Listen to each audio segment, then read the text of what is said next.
Rồi hôm nay mình lên cho anh em con mái Biru nha anh em ơi, Biru nhà làm nha. Con này hiện tại là 2 kg, có bầu diều, đương đẻ lý so. Con này giá 2 chấm nha. 2 chấm bao ship các tỉnh cho anh em. Con này lông đuôi đang ra đó.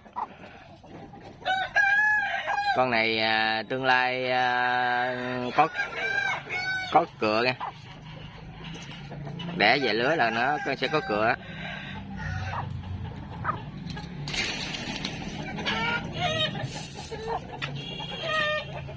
Hiện tại 2 kg, có bầu diều nhẹ, đang đẻ lưới so.